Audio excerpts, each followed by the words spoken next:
Estamos de vuelta en la hora del economista y en este momento vamos a tener una entrevista con el economista Carlos González Mendoza. Él es viceministro de Economía del Ministerio de Economía y Finanzas. Carlos, bienvenido a la hora del economista. Gracias por estar aquí. No, muchas gracias a ustedes y además felicitarlos por toda esa dinámica que muestran en el colegio, haciendo que justamente una de las voces más autorizadas en materia de economía pueda hacerse escuchar. Así que con mucho gusto participando en esta entrevista. Muy bien. Bueno, nuestro amigo, el colega y viceministro de Economía, quien nos acompaña el día de hoy, que es Carlos González Mendoza, viceministro de Economía y Finanzas, tiene, digamos, su trayectoria académica profesional. Se ha formado en la Universidad Nacional de Trujillo, ¿no? Ha hecho sus estudios de maestría en la Universidad de Ottawa, ¿no? En Canadá, y por supuesto tiene una serie de experiencias profesionales de alto nivel en el sector público. Ha sido director general del Ministerio de la Producción, ha sido director de Investigación y Economía en Negocios Globales en ADEX, también ha desarrollado consultorías y también jefe de estudios económicos de Indecopi. En fin, la trayectoria, digamos, lo merita para poder tener la voz y opinar en relación a lo que tenemos como balance de la economía peruana en el año 2024, a pesar de que hay académicos que sostienen pues, que nos han ido mal, otros nos han ido bien, en fin, 3% no, debió ser 6, 7, eso lo va justamente ya a dilucidar nuestro colega viceministro. Muy buenos días, al economista, y como siempre su casa, y ojalá siempre nos acompañe, porque usted es una persona muy valorada en el colegio. Muchas gracias. Carlos, en enero del 2024, con el sabor que tuvimos del crecimiento económico o de crecimiento económico del 2023, no había mucha expectativa para el 2024 en que se pudiera cumplir la meta de 2.5 o 3% en el cierre del 2024. Sin embargo, nos hemos dado cuenta que a lo largo del año, pues las perspectivas cambiaron. ¿Qué cambió en el 2024? ¿Cuáles han sido los resultados del 2024? ¿Qué le pasó a la economía peruana? ¿Qué factores importantes? Sí. Bueno, efectivamente las expectativas juegan un rol muy importante en el desempeño económico, salvo que algunas de ellas son muy deudoras del pasado y otras, sobre todo las que nos toca a nosotros formarlas como hacedores de política económica, es ver en qué nos podemos apoyar para que el resultado cambie en el futuro. La apuesta que hizo el Ministerio de Economía fue el de las inversiones.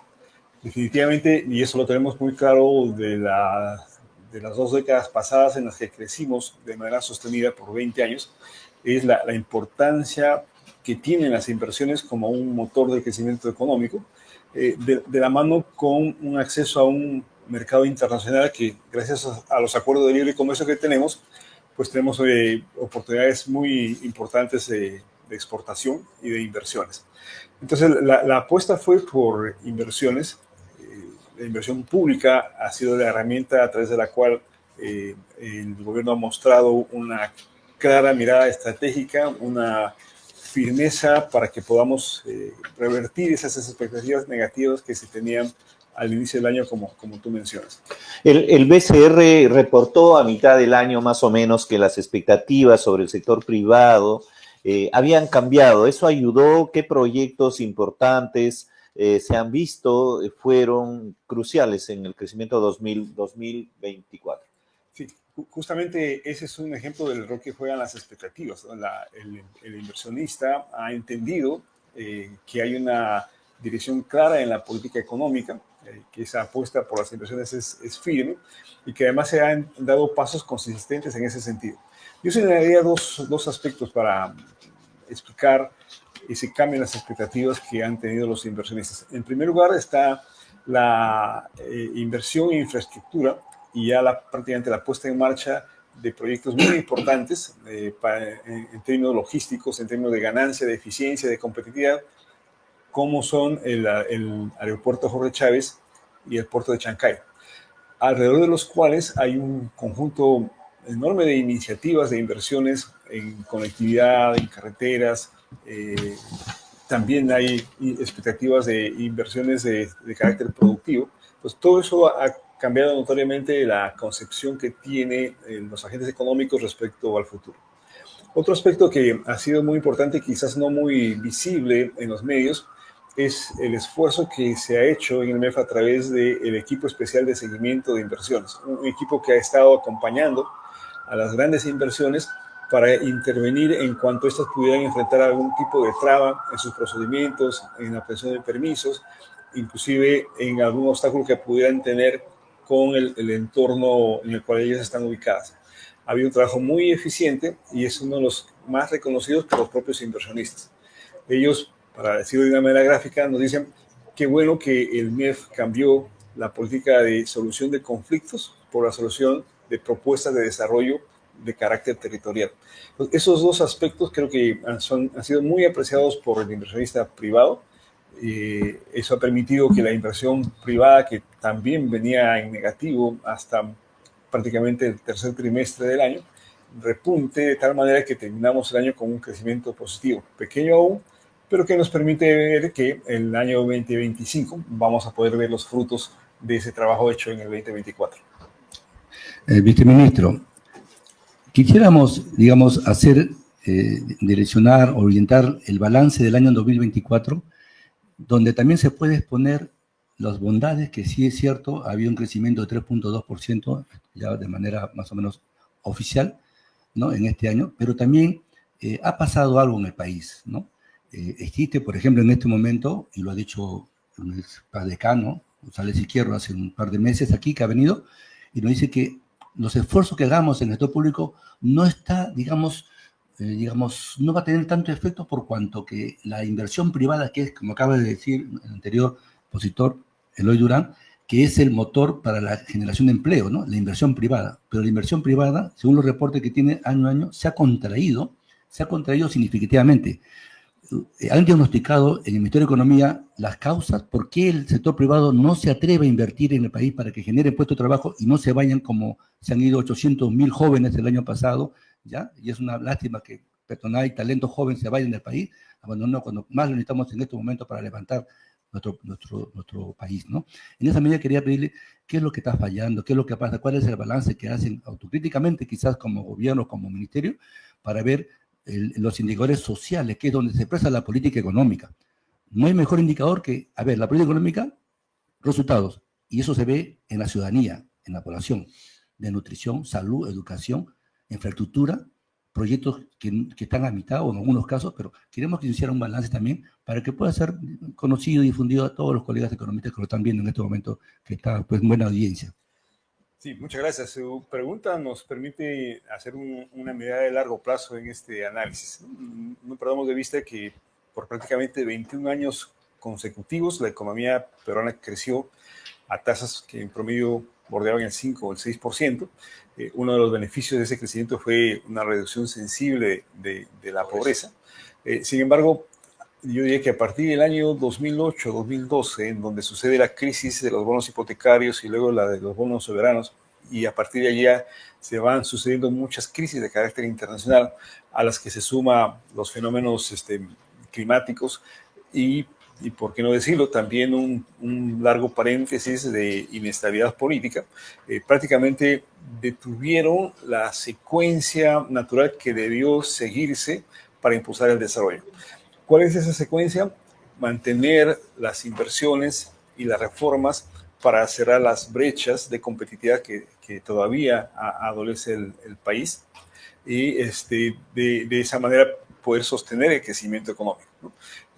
Las inversiones evidentemente se paralizaron y a nosotros nos ha tocado revertir toda esa tendencia con un trabajo muy cercano con el inversionista para recuperar esa confianza, para hacerle ver que realmente estamos trabajando con un enfoque estratégico, porque el inversionista sabe que ya ahora hay nuevas y mejores condiciones para poder invertir. O sea, hay toda una corriente de inversiones que se están manifestando y que nos hacen prever que la percepción, las expectativas del inversionista nacional como del inversionista extranjero son muy claras.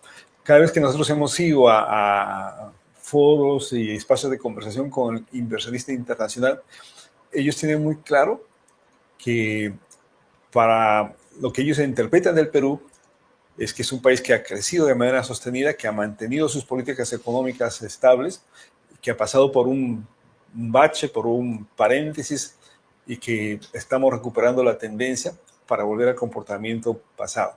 Y también tienen muy claro que la región en su conjunto está pasando por un momento crítico y aún dentro de ese ambiente crítico de la región, Perú sigue siendo el país de mejor desempeño. Entonces, todos esos elementos son valorados dentro de esta mirada de largo plazo, que si bien es cierto, como dice el economista,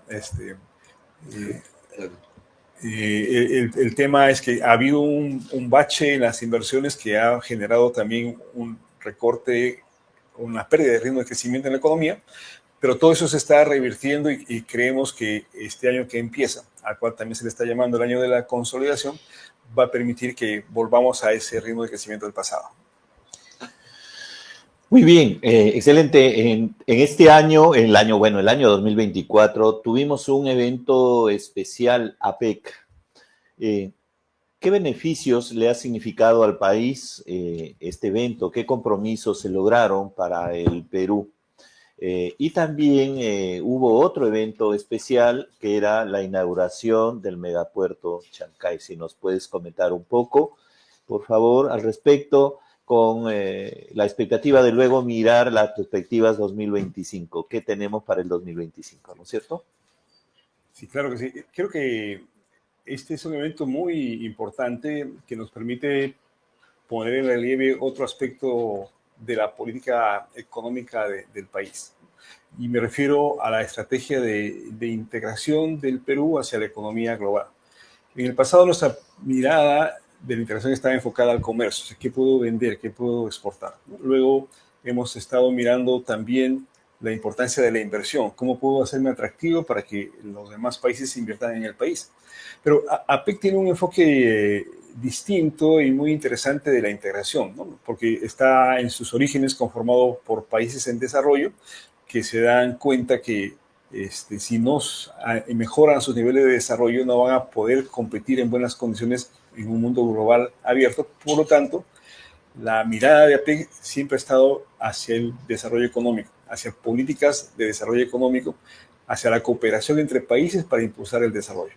Entonces, traigo todo esto a colación porque precisamente lo que podemos resaltar de esta cumbre es la consolidación de una serie de relaciones importantes con países del hemisferio del Asia del Pacífico que precisamente están permitiendo mirar con mucho optimismo las inversiones. El puerto de Chancay ha sido, digamos, el elemento símbolo de esa relación, pero que se está traduciendo en una serie de intenciones de inversiones de diversos países del Asia, que esperamos que a lo largo del año puedan hacerse ya más tangibles y podamos darnos cuenta cómo en esa cumbre el Perú ha vuelto a despertar el interés de inversionistas internacionales y sobre todo estrechar lazos de cooperación con los países. Uno de esos lazos es, por ejemplo, la reformulación del Acuerdo de Libre Comercio con China, que está permitiendo ahora un acceso mucho más claro de los productos agrícolas hacia un país que es uno de los más grandes demandantes de alimentos.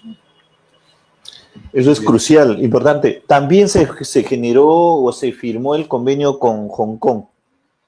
Claro, precisamente hay varios acuerdos, el de Hong Kong es uno de ellos, está bastante avanzado un convenio con la India y nos ha permitido expresar voluntades de integración con otras economías. Entonces, creo que eso va a consolidar mucho más aún la relación con ellos, reitero, no solamente pensando en términos de comercio, sino en términos de cooperación para el desarrollo económico y en términos de inversiones. Sí, así es, colega viceministro. Uno de los puntos también, efectivamente, el Perú tiene, los que nos hemos formado en las ciencias económicas, hemos pues leído a grandes e insignes peruanos, ¿no? Como es, por ejemplo, Jorge Basadre, maestro historiador, o de repente también José María Argueda, que a pesar de las situaciones, ambos reflejan dos momentos en el Perú, ¿no? Uno es la posibilidad de que Perú es más grande que sus problemas, en que el Perú tiene potencialidades, tiene capacidades, es un pueblo trabajador, es un pueblo honesto, como lo ven a nivel internacional, pero sin embargo tenemos una realidad también que es lo que no podemos, año tras año, no podemos resolver y afrontar, y de repente el Ministerio tiene algunas propuestas, en el sentido de que la economía informal digamos, es muy, muy alta, ya lleva muchos años, ¿no? Más del 70% de la economía es informal, sin embargo, lo formal nomás está, digamos, un poco trabajándose y haciendo de las políticas públicas para ese sector social y económico. A pesar que es general, pero hay una realidad. Y ahí va la pregunta, ¿no? ¿Qué hacemos para poder incorporar a vastos sectores productivos, millones de peruanos, a la formalidad? ¿Qué políticas, digamos, ha sugerido o políticas económicas se han planteado, se vienen debatiendo en el mes, o si hay ya algún tipo de estrategia para poder trabajar, aunque no es al año siguiente, es a mediano plazo, pero debemos empezar ya? ¿Hay algún tipo de propuestas, viceministro, para poder ya trabajar un plan serio realmente a nivel anual, con perspectiva a mediano plazo, para incorporar y sobre todo, formalizándose, el Perú va a tener mucha potencialidad para crecer? Sí. Viendo una primera respuesta de largo plazo, efectivamente es un problema complejo que exige una serie de reformas en la economía, como la reforma del sistema educativo, como la reforma del sistema laboral y sobre todo la concepción y el impulso de una nueva industria, ¿no? Perú está atravesando, aunque parezca difícil de asimilar, por lo que se llama la trampa de los ingresos medios. Es decir, la mano de obra de Perú a nivel global es una mano de obra cara. Suena contradictorio porque si miramos internamente cuánto permite el salario promedio abastecer las necesidades de una familia, entonces la figura parece ser distinta, pero en términos globales somos una mano de obra cara. ¿Y qué significa ello? Que tenemos que ir moviéndonos de la manufactura, es decir, industria intensiva de mano de obra, hacia industrias que sean intensivas en tecnología y en conocimientos. Por eso hablo de una reforma educativa y por eso también hablo de una reforma laboral que responda a esa nueva realidad que se está construyendo. Más ahora que estamos en la era de la cuarta revolución industrial, los cambios tecnológicos, los cambios en la forma de hacer negocios, de producir, se van produciendo a una velocidad impresionante. Pero una mirada de corto plazo creo que nos permite también visualizar herramientas nuevas, ¿no? Por ejemplo, la tecnología de la información, la digitalización, es un elemento que permite que nos conectemos todos. Y creo que el primer paso para la formalización es que nos podamos conectar, que podamos interactuar y entre sector público y sector privado para resolver una serie de problemas. El sistema financiero, que también tiene ahora nuevas formas de servicios, es un elemento que está penetrando en la población, está generando contactos. Entonces, todos esos elementos creo que nos van a permitir tener un acercamiento y una proyección hacia la sociedad de una manera mucho más clara, apuntando a un factor que creo que es muy importante para luchar contra la informalidad, que es la mejora de la productividad. Ustedes pueden ver claramente en el contexto, en la estructura empresarial, la formalidad está concentrada en empresas grandes, altamente productivas, con continua innovación tecnológica, mientras que la informalidad está en aquellos sectores de baja productividad, de atraso tecnológico, ¿no? Entonces, si logramos interactuar mejor, conectar mejor todo el tejido productivo del país, con estas nuevas herramientas de tecnología, creo que vamos a tener un motor de formalización bastante fuerte. Muy interesante lo que menciona el viceministro de Economía. Me gustaría que pudiéramos analizar algo de cuáles serían los fundamentos que van a sostener el crecimiento en el 2025. Carlos, ¿nos puedes decir en qué se va a basar el crecimiento del 2025? ¿Hay expectativa? ¿Mejoraron las expectativas de crecimiento en el país? 2025 ya no será 3.2, ¿qué es lo que nos dices? ¿Y en qué vamos a basar? ¿Qué vamos a hacer para mejorar la oferta exportable? ¿Es posible, además de los proyectos que se requieren, los trenes de cercanía, la infraestructura de soporte, infraestructura social, es posible desarrollar infraestructura productiva y ensanchar la oferta exportable en el sector productivo? ¿Qué nos puedes decir? Sí. Bueno, podríamos hacer el análisis en tres grandes campos, ¿no? En primer lugar, los elementos de entorno. Justamente hemos señalado que el 2023 tuvimos una serie de shocks exógenos negativos y parte del 24 también los tuvimos. El 25 parece ser un año normal en términos climatológicos, por ejemplo. El ambiente internacional sigue siendo favorable, los precios de los minerales están altos. El mundo va a seguir comprando minerales, va a seguir comprando alimentos, que son justo los dos factores en los cuales el Perú tiene una clara ventaja comparativa. Es decir, el contexto pinta favorable, ¿no? En segundo lugar está ya el ritmo que se ha cogido en la economía, especialmente en agentes privados como los inversionistas y en los hacedores de política, como se ha explicado, por ejemplo, en tema de inversiones públicas. Ya las autoridades están mucho más compenetradas en la importante que son las herramientas para promover las inversiones de carácter productivo. En el lado privado, por ejemplo, el uso de las APPs y de las SOFI son cada vez mucho más intensas, lo cual nos permite ver que ese ritmo de inversiones se va a acrecentar el próximo año. En materia de política económica, reitero que es muy importante mantener ese esfuerzo, esa priorización de las inversiones, tanto en la mejora de la logística de la infraestructura, lo cual es vital para la industria. La industria se mueve por eficiencia. Cada centavo en el costo puede significar ganar o perder un mercado. Entonces, darle la competitividad que necesita la industria es un factor en el cual queremos hacer un énfasis muy, muy fuerte. Y obviamente también la promoción de las exportaciones. Hace poco salió un estudio del International Trade Center que señala que hay oportunidades no aprovechadas por Perú por un monto de $45 mil millones. O sea, demandas que el mercado tiene por productos que nosotros tenemos. Entonces, eso es algo que puede aprovecharse de manera bastante rápida, ¿no? Importante lo que nos comenta el viceministro con respecto a señalar que de todas maneras se requieren importantes reformas en el país para lograr, digamos, tener un crecimiento sano y aspirar al desarrollo económico como lo aspiran y lo esperan muchos millones de peruanos. En esa medida queríamos ver también, viceministro, digamos, de cómo podemos hacer para potenciar e incentivar como política económica o como políticas públicas el desarrollar sectores que son muy estratégicos y relevantes y generan muchos puestos de trabajo. Aparte de la construcción, por ejemplo, tenemos estos servicios que es el turismo.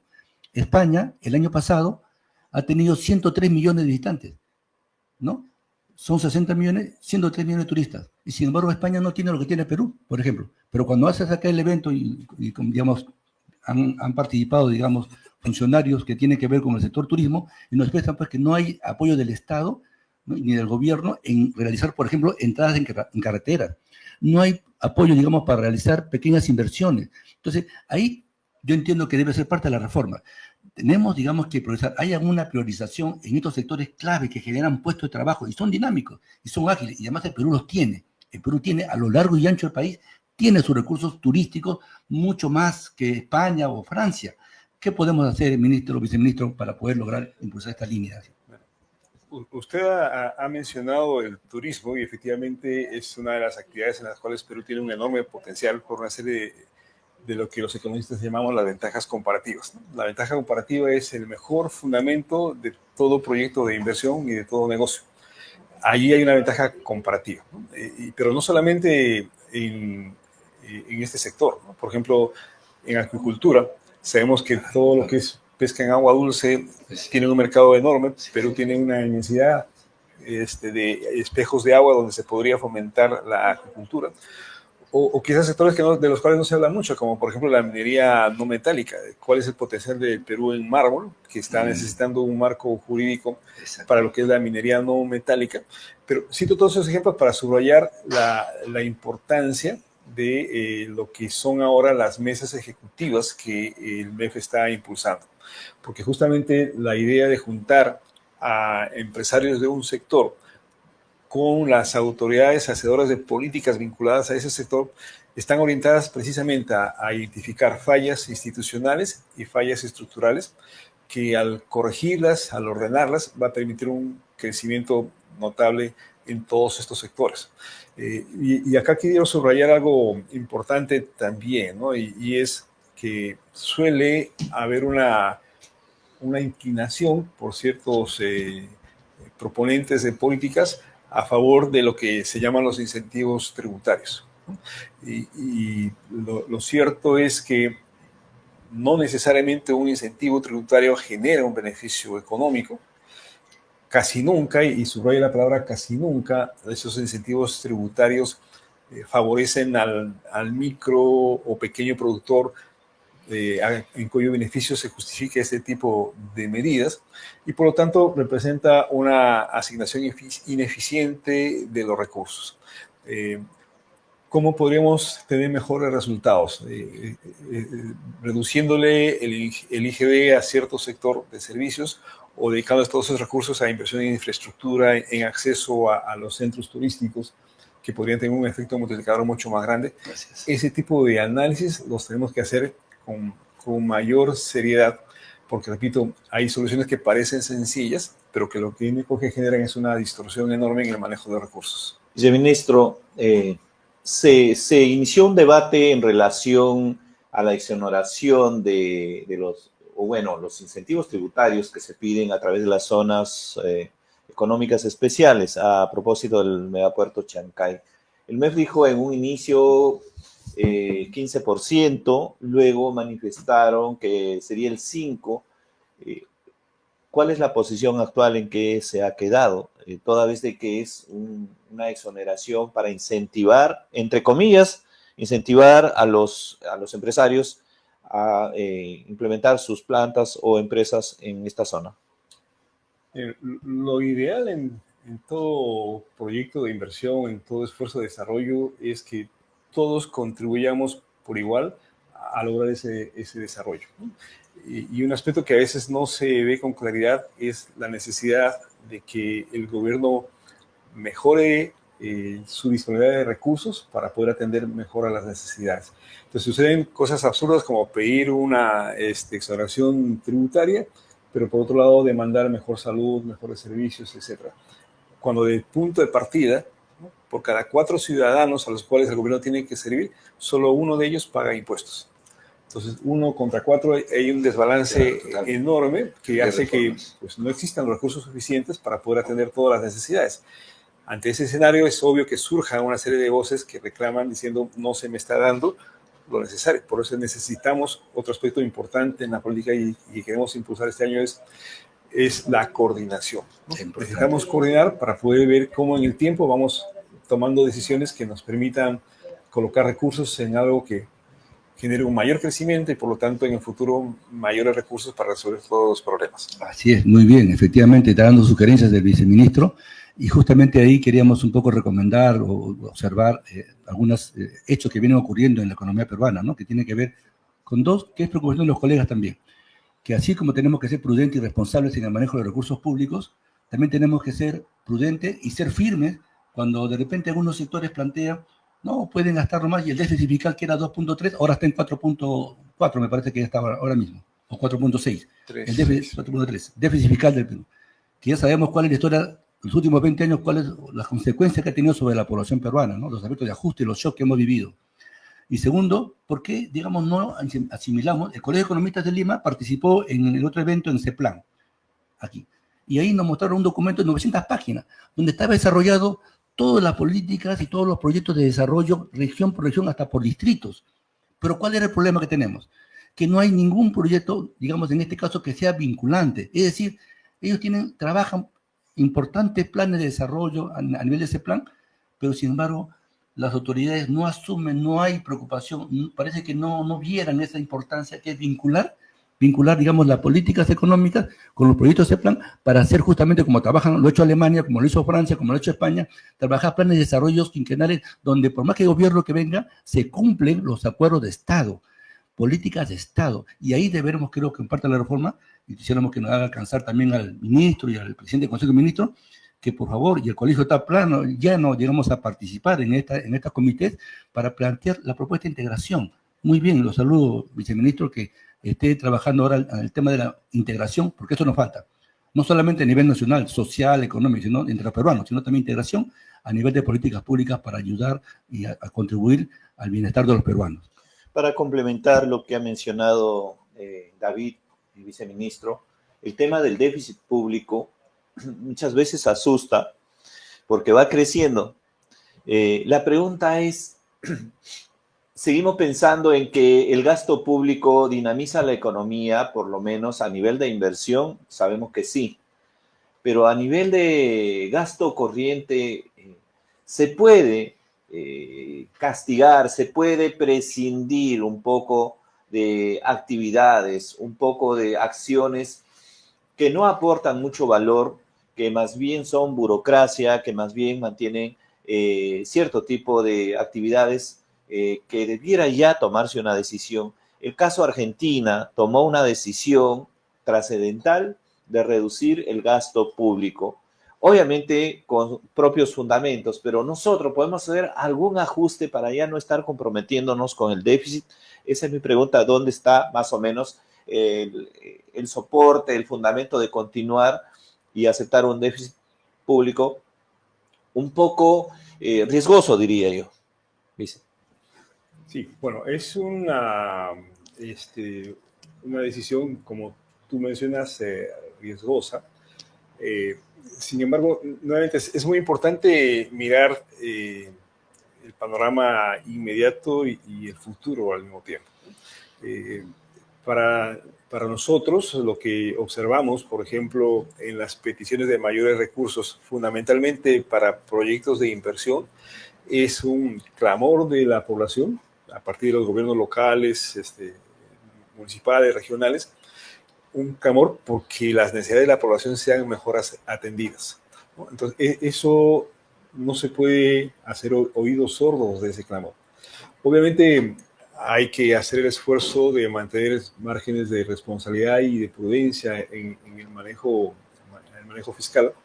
Evidentemente es parte del deseo, pero como lo dije en algún momento, si nosotros optáramos por la regla ortodoxa de recortemos el gasto y aumentemos los impuestos, seguramente la economía no habría crecido el año que pasó, ¿no? Y seguramente tendríamos un nivel de conflictividad mucho más alto para este año que está empezando. Entonces, esos son los factores que hay que tomar en cuenta en el corto plazo.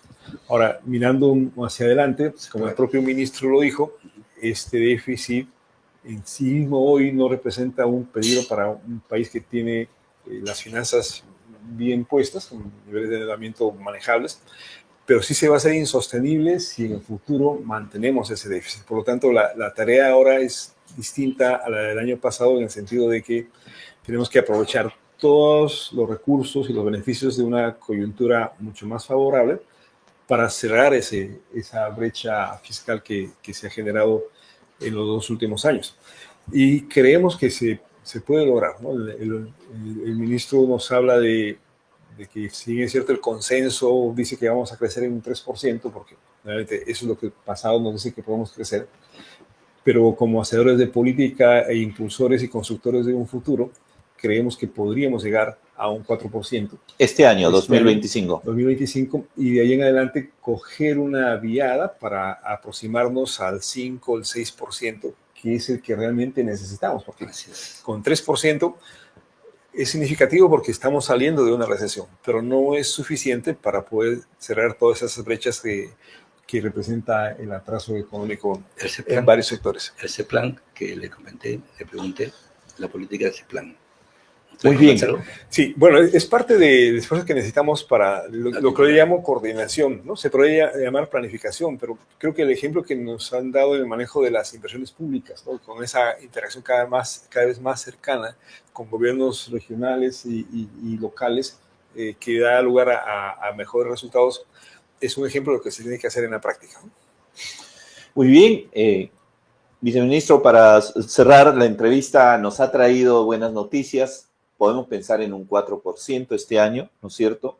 Y la idea es seguir creciendo en los próximos años, 5 o 6% para absorber la masa laboral, los 300,000 nuevos jóvenes cada año, para que la economía se haga sostenible. Viceministro, entonces, podemos estar un poco más optimistas este año. ¿Qué recomendaciones le haría a la población en relación a cómo es que la economía va a favorecer a la población? Y dos, si hay la apertura del Ministerio de Economía y Finanzas para seguir trabajando en beneficio de la población, con apoyo del Colegio de Economistas de Lima, coordinando con el MES, Consejo Nacional de Competitividad, el Ministerio de la Producción, Industria, Turismo y otros sectores, PCM, etcétera. Sí, Sus palabras finales. Claro, es importante el rol que debe jugar el Colegio de Economistas. Cuando se analiza las razones por las cuales se generan demoras en el diseño y en la implementación de proyectos de inversión, el primer factor es capacidad humana. Y a eso estamos añadiendo la necesidad de coordinación. El Colegio de Economistas, por estar presente en todo el país, precisamente con economistas, allí tiene un rol muy importante, ¿no? Primero, de generar una cultura, yo le llamaría cultura de la economía, ¿no? Para que podamos pensar más en términos económicos. Y en segundo lugar, para impulsar capacitaciones, para ayudar a que las iniciativas de inversión, inclusive la gestión de gasto de los gobiernos locales pueda mejorar. Entonces, creo que esa es la capacidad y la potencia que tiene el Colegio de Economistas, y obviamente necesitamos trabajar de la mano para poder definir estrategias y plantear los objetivos inmediatos. Muy bien, viceministro. Yo quisiera solamente hacer, no sé si usted lo ha escuchado como viceministro, cuando ha viajado a las regiones. Yo estuve la vez pasada por la zona de Andahuaylas, Puno, o Apurímac, y escuchaba, me entrevisté el año pasado con el gobernador, y la gente que lo criticaba decía, sí, pues cada vez que llegan los fondos del Ministerio de Economía y Finanzas, crecen las uñas ahí en el gobierno regional. Entonces decíamos, ¿qué está pasando? Y me enteré que efectivamente hay un tema y un componente ético-moral en los funcionarios públicos. Y ahí también queríamos entrar digamos, en el esfuerzo que tiene el colegio de introducir temas de ética y moral en la conducción de los fondos públicos, y más si son ajenos, sobre todo los peruanos.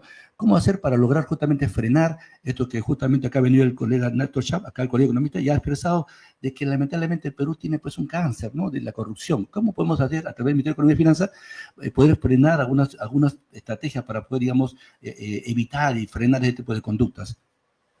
Sí. Me ha hecho recordar cuando sucedió la crisis de los bonos hipotecarios en Estados Unidos, que fue considerada una estafa de escala mundial. Algunos investigadores pensaron por qué un país que tiene los principales líderes en la administración de negocios no se dieron cuenta de esto. Y una cosa que identificaron es que en los colegios de administración se había suprimido los cursos de historia y de ética, ¿no? Entonces se olvidan del pasado y se olvidan de los valores que deben implementarse en naciones que no tienen.